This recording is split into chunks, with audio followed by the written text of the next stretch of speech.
Today on Teuty's Track Analysis, we have the track of the day for April 20th, Final Rush by Psyniac.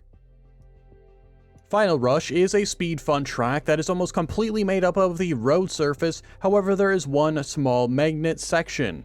It also contains a large variety of effect and boost blocks including Super Turbo Boost, Super Reactor Boost, Slow Motion, and Reset.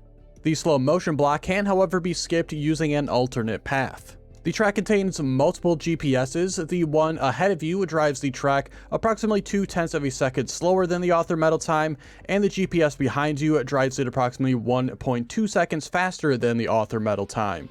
The track does contain just a single finish, it has no speed checks, and currently no cuts have been found. I thought Final Rush was a little bit more difficult than an average track of the day, rating it a 6.5 out of 10. This is due to the track requiring a decent amount of precision to not slide out, though the track is still very easily completable if you do slide out.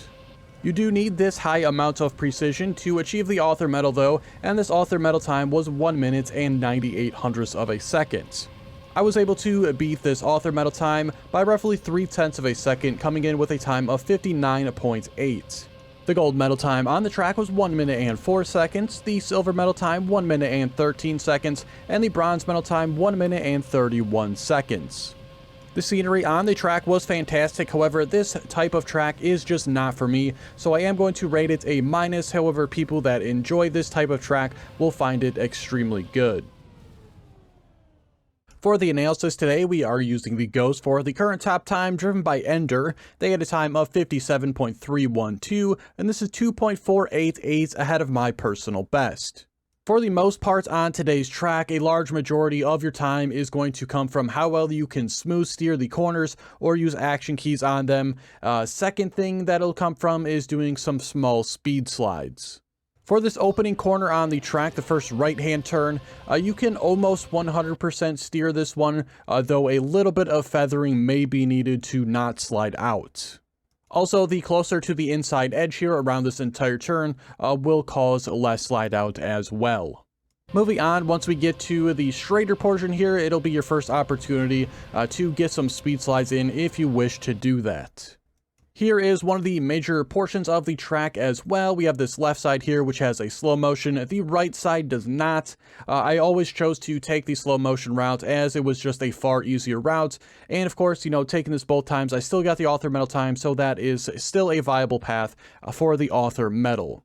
Then coming up we have this long left-hand turn here, which if you take the slow motion route, I found that you could pretty much take this 100% full throttle as well, nearly the entire thing 100% steering towards the left. However, on the exit, I always chose to start using a 80% action key because I found at the end I would usually get a little bit of slide outs and the 80% stopped this from happening. Then moving on, we basically are continuing another left-hand turn here. You want to end up pretty wide to start this turn as well to help prevent some slide outs. You'll see I am much farther inside than the world record was, and due to this, I felt like I was going to slide out, so I released the gas a little bit to help myself make the turn a little bit smoother.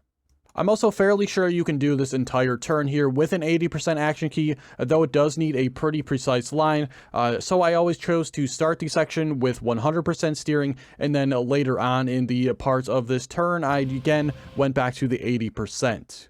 Then coming up shortly here, we will have a turnover, and you need to make sure you are leaving this on a somewhat straight line, maybe a little bit towards the left here, but too much towards the left, and on the exit, you will basically guarantee to crash out.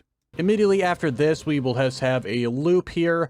Really, you want to take the left side edge through the majority of that. My exit to the turnover was a little bit shaky, and I just didn't have time to get on that line. It's really not the worst thing to happen. It's really not going to cost too much.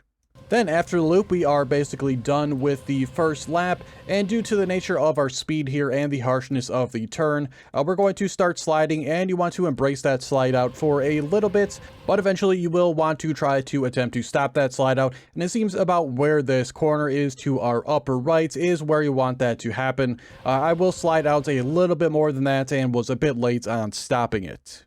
And after that turn, pretty much the entire track plays out the same exact way as the first lap. Again, I take the slow motion route, the world record doesn't, and again, the same turns here, you can smooth steer, action key, whatever it takes to try to help yourself not slide out on all these turns.